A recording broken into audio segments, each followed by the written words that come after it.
famous British philosopher Bertrand Russell states, "The more intense has been the religion of any period, and the more profound has been the dogmatic belief, the greater has been the cruelty, and the worse has been the state of affairs."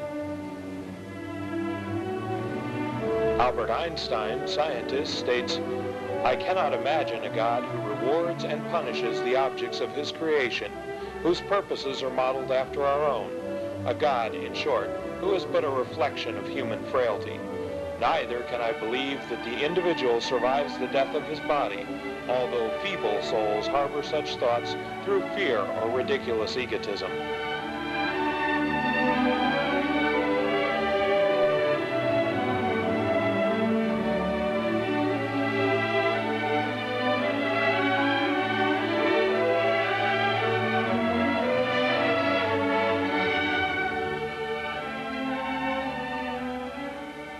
Hello and welcome again to Atheists of Florida Forum. I'm Dr. Albert Lyngzeidelson, host, moderator, and chairman of the organization. Today's topic will be religion and overpopulation, and this indeed is a very important and timely issue to discuss. And to help discuss this topic and analyze it, we have three guests with us today. First of all, we welcome back Dr. John Xanthopoulos, who is a social science professor at FAU. And we're very pleased for the first time to have on our show Dr. Rebecca Porto, a pathologist, MD.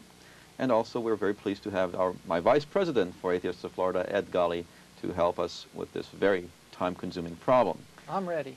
Well, to get us started then, if there is one area where the impact of religion has been enormously damaging and dreadful, it is in the area of overpopulation on this planet. At least 40,000 children die every single day from starvation on planet Earth. Over half of these children are below the age of 5. The planet will have an additional 1 billion inhabitants within the next 10 years. These are two sobering statistics. And to perhaps enlighten us with more elaborate statistics, I can get to Ed, and could you fill us in on some of the other numbers? We have a world today of some 5.5 billion people, and maybe looking at doubling that figure by the year 2025. And that, I think, is being considered the breaking point, or the world's resources simply cannot support any more people than that. And isn't it curious that, consistent with a lot of the major problems that we look at as a species, we seem to postpone any reaction to that until we get to the breaking point. We see it in the way we handle our deficit spending in this country, for example. It's just something that we want to pass on to future generations, or you know, problems that we've seen in the past, how we deal with our resources. We're just going to consume them at the rate we want without regard to what's going to happen in the future. We do the same thing with populations. We're not going to deal with overpopulation until we've gotten to the point where it's absolutely critical that we do. And we see that happening in our lifetime, the beginning of that happening in China, where, of course, I think it's becoming widely known that birth restrictions have gone into being and have come into being because they simply are overwhelmed with people. They can hardly count all the people they have. Meanwhile, the rest of the world's continuing at a staggering pace. I think the world's population increase is something like 1.7% a year. Well, that doesn't sound like much until you realize we're talking about 1.7% of many billions of people. We now have something on the order of 90 to 100 million new arrivals every year. That equates to about the third of the U.S. population. We should stress that 90 to 100 million babies are born every year. This is something like 180 a minute, I think. Mm-hmm. And along with, now of course most of these are happening in third world countries, but we can't simply shove that under the rug and purport that it's not going to affect us in this country, because it's going to affect the whole world. Even overpopulation in first world countries is a problem because we're the ones consuming all the resources and causing all the pollution and putting a strain on the rest of the world that wants those resources, is going to want them in the future, and they don't want to live their lives without them. So we're going to see either migrations into the populations that have them, or the cities, which is going to really set an agenda for political and economic problems of you know, the next generation, or even the generation that's now born that's going to get into adulthood, that is going to cause problems, I think, of staggering Well, and on that proportions. issue, I think it's noteworthy that if we really thought about it, most of the social, political, ecological, economic problems we have on this planet can all be traced to one root cause. There are too many people. Exactly. And it's rather bizarre that people don't address this. I believe in the case of Mexico, over 3/4 of the population is below the age of 17. I don't know if you saw those statistics, but that's one of the things I have heard. But Rebecca, you were earlier telling me today that within what time span did the planet's population double and then quadruple in even less time? Yes, for thousands of years, really, birth control was not a problem because the death rates were so high that you needed to have a large number of children to assure that at least some of them would reach adulthood and go on to reproduce. From 1650 to 1850, the population of the world doubled.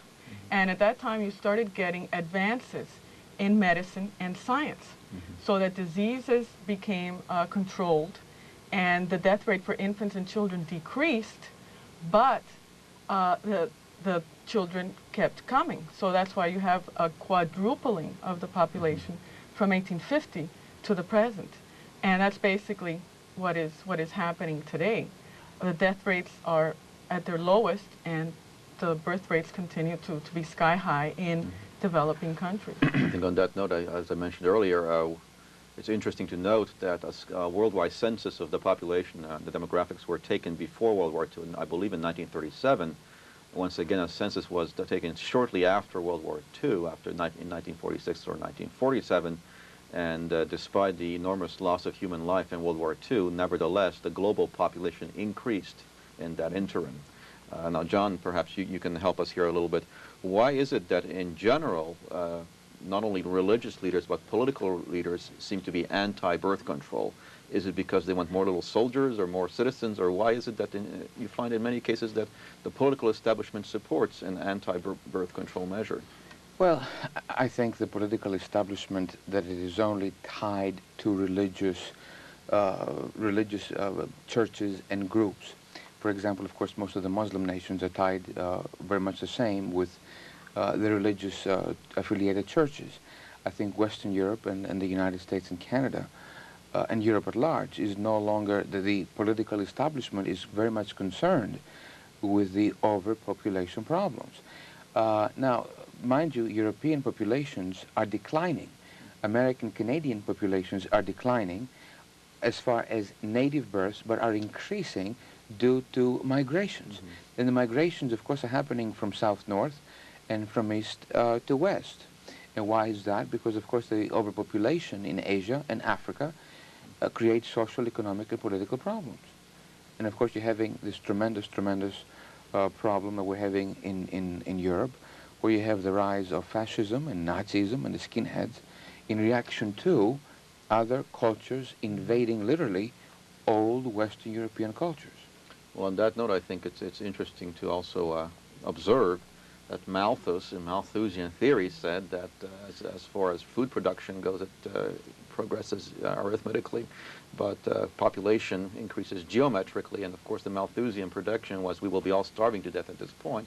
And so some people have argued, well, look, Malthusian predictions have been falsified.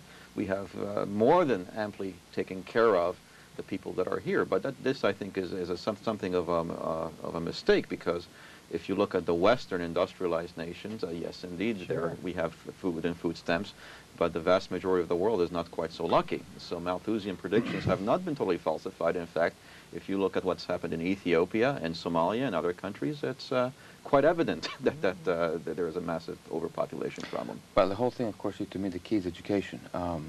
And educating women.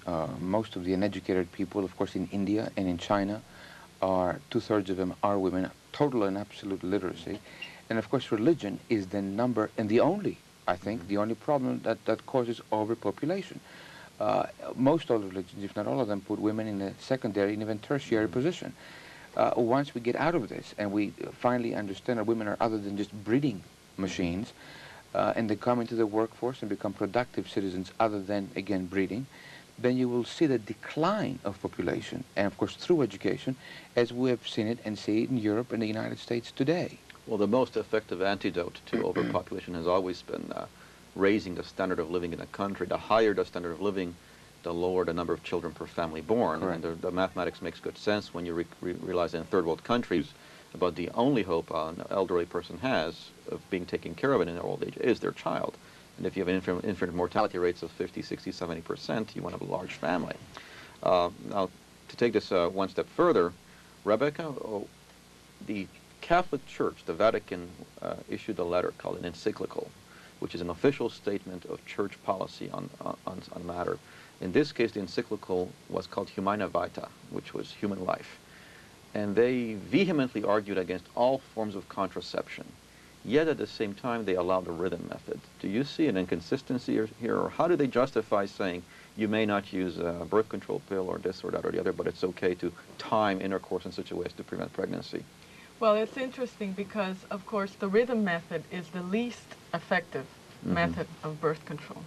And in order for a woman to practice the rhythm method, she has to have a certain degree of education and knowledge about the menstrual cycle.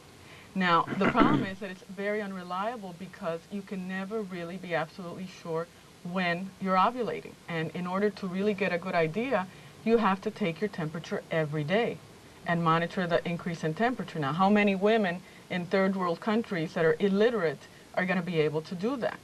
But the interesting thing is that, you know, the church tells you that you can only have sex to have children. But it's okay then if you don't want to have children to not have sex during the 2 or 3 days of the month that you're ovulating.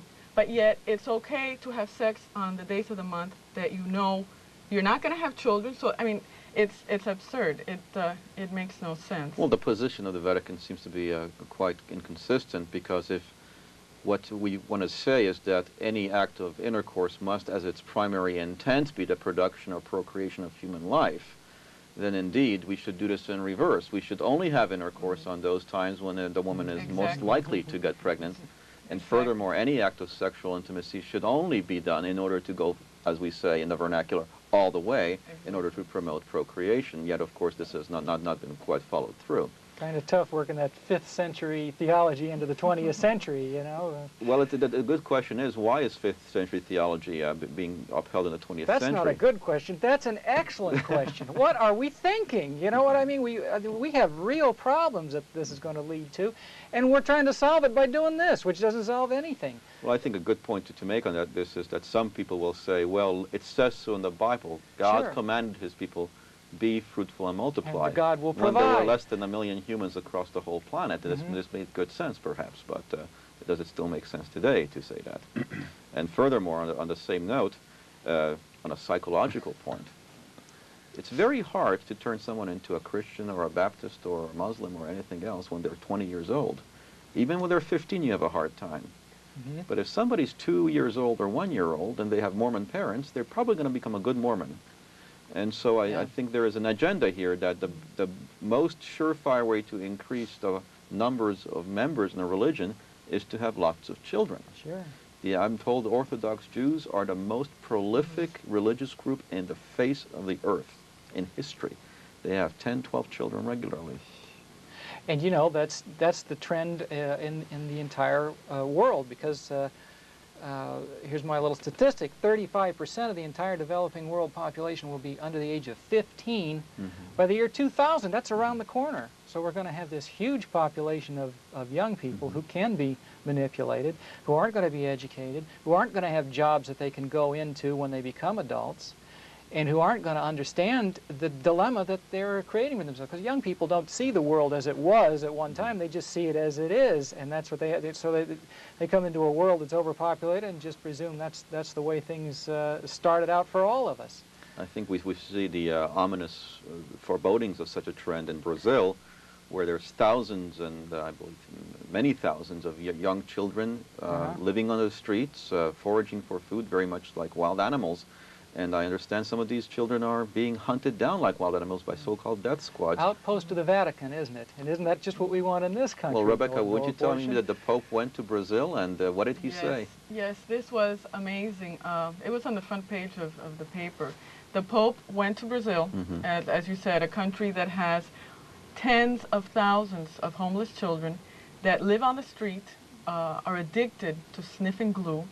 They steal to eat, and at night while they sleep, death squads execute them and shoot them down because they steal from the stores. And the Pope goes to Brazil, and what does he tell them?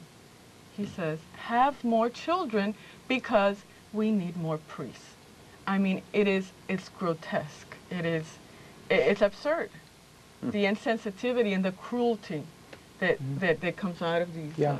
I guess a further example of that would be a not too recent history.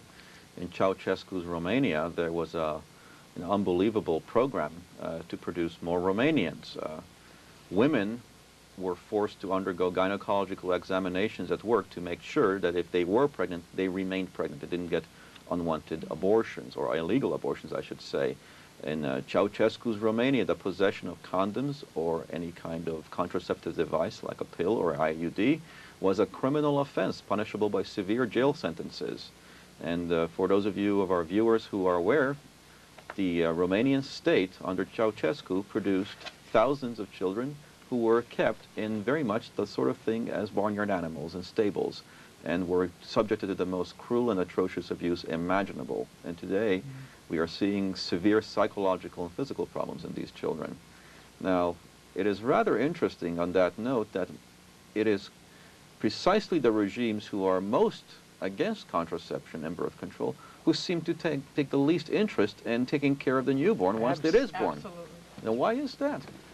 John, maybe you have any insight on this. It's rather bizarre. The most vociferous or irascible pro-life person will be the first one who says, I don't want Head Start, I don't want aid to dependent children, etc. Yeah. Well, I think that the reason for that is, of course, their perception of the state, the secular state, taking control over, of course, the affairs of the child. You mentioned, of course, the Orthodox Jews a minute ago, that they're the most prolific people on the face of this earth right now. Now, of course, these particular people, in order for them to do that, they have their own schools up to a certain grade, I think it is the 8th grade, and their own insular communities. So therefore, that's why their objection to, yes, have the children, but to heck with the welfare state and the state period, because that represents secularism. And that is precisely, it's a threat, and that's what happened in Waco, Texas, when they had the compound and arms and guns and bazookas, whatever have you, and it became an us versus them type of a situation, of course, the end result of which we all know. Well, on that note, I guess it's also interesting to observe that in Mongolia, where the population is pretty much dying out, not enough Mongolian babies apparently, the government has put in strict measures to prevent any kind of contraception, any kind of birth control. And indeed, it's quite honorable to have a child out of wedlock in Mongolia because you have more little Mongolians. Not too far away across the border in China, you have just the opposite problem. Too many Chinese babies, so now you have a strict control over how many babies may be born. Earlier we were discussing in this realm of perhaps the wise thing to do is to have licensing procedures for babies. Rebecca, you had a strong opinion on that. Well, I have always felt that why is it that to have a dog you need to have a license, and yet something that is as important and time-consuming and emotionally draining as having a child, and anybody can have a child. It's really interesting. Another statistic that I wanted to add to the statistics here is that right now in Dade County it is estimated that 62% of the children entering kindergarten are living in poverty. And we can see the kinds of things that happen to unwanted children in the news so far this year. Over 30 small children have been killed by jealous boyfriends or crazy mothers or what have you. And something so important as being a parent is totally uncontrolled. But of course, you know, any group that you try to target will say, well, you're trying to annihilate us. You're trying to wipe us out. So it's obviously very difficult. And I think that the key is education. Well, I think there's also something of a schizophrenic policy on that, because if a couple who is, for whatever reason, infertile chooses to adopt a child, they are put through a very, very thorough background investigation by HRS. Not only do they have to take psychological tests, they have to prove that they're financially solvent, they have to prove that they are compatible as a couple, they will make good parents. And so they're very thoroughly screened. It's hard to adopt a baby, especially a healthy baby in today's society. So I think on one level, the mechanisms are in place when it comes to adoption to make sure that we have suitable parents. I think the interesting thing is that with natural parenting, non-adoptive parenting, we don't have the same mechanisms. And I suppose you could say it will be one more case of the religious entity saying, well, it's the secular state encroaching upon our rights to have children as we please, and it's a method of subtle genocide or whatnot. And yet, given the way that we're not dealing with the problem, it's inevitable that it's going to come to that eventually. One of our members was in Haiti a few years ago, and she inquired among the locals, why so many people here? Why do you have just such a total lack of birth control? And the Haitian said, well, because we don't want the Dominicans to overrun us. And sure enough, when she went over to the Dominican Republic and asked the same question, it was the same answer. We don't want the Haitians to Absolutely. so you get so now they've all overrun the whole island. Where are they going to go? Get ready, Chrome Avenue. You know. Well, to take this further, the United States, maybe Rebecca, you know a little bit about this, at least under the Reagan and Bush administrations, undertook steps to deny aid or funding to third world countries that advocated or used abortion as a method of birth control. And would any of you know if that's still the case, or has that been repealed, that specific regulation? Because that has it been repealed. I think that went out with the Republican administration. So that has changed, because I remember there was a big fuss over that. Well, what do you all see as happening in the next, let's say, 50 years with world population? Do you see a very draconian, sinister, apocalyptic scenario where well, barring a major AIDS epidemic, right, which could happen and could actually decimate populations in third world countries. Who's to say what might happen? Rebecca, weren't you saying that in the case of AIDS, there are some projections that say that the population of Africa will be nearly wiped out by the turn of when? Or there are some theories that the AIDS virus is going to wipe out the population of Africa within the next 50 to 100 years.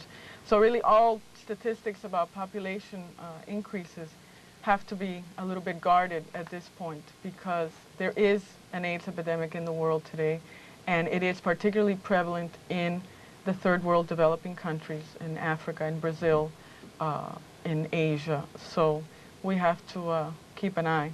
So one of the things I have found most objectionable, and I admit this happens to me more frequently than I like to admit, but some people will say to me, we don't need birth control or contraception because God, in His infinite wisdom, has seen to it that the population will be properly controlled through plagues, starvation, war, etc. And these people are usually well-fed Christians who have a very comfortable upper middle class life, and they feel very nice saying that, well, we don't need all of these other measures. As long as He doesn't decide to do it with a flood, wipe out everybody. Or as long as He doesn't wipe out my family, it's okay, as long as the third world countries have a plague, because this is God's method of thinning out the herd, as we say. Also, that Christian attitude about growth is such a virtuous thing, right? We hear that so often. Growth is good. It's good for Florida. It's good for our economy. It's good for jobs.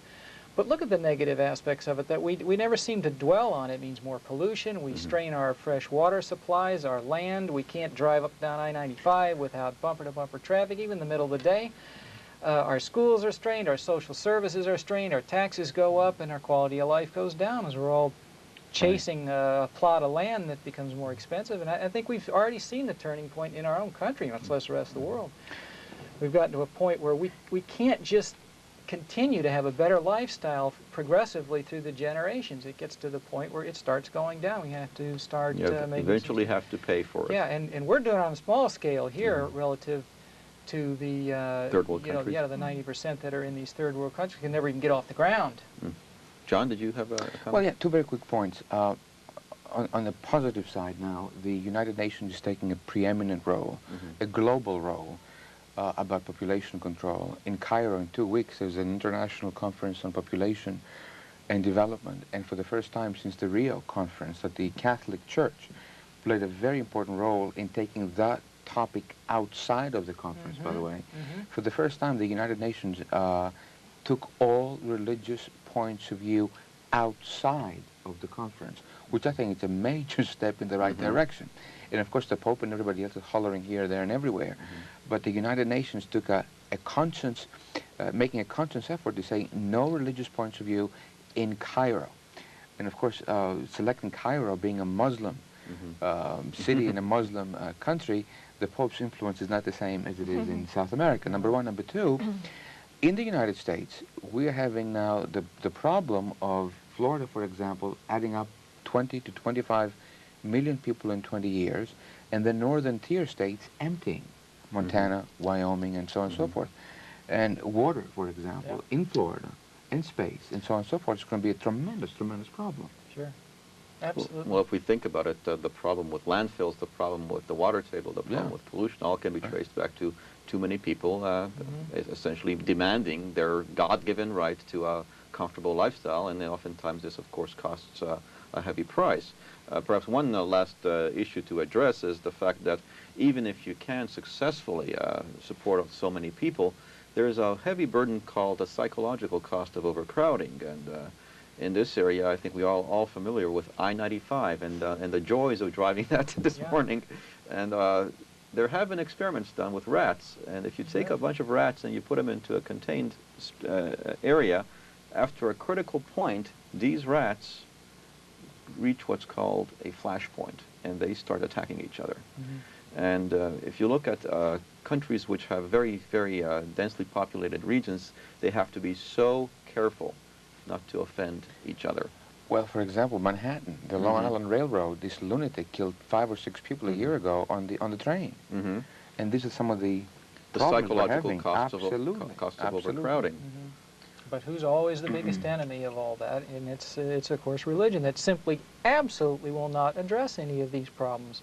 Well, on that sad note, I have to stop addressing that problem, and thank you all for being with us, and thank you our viewers.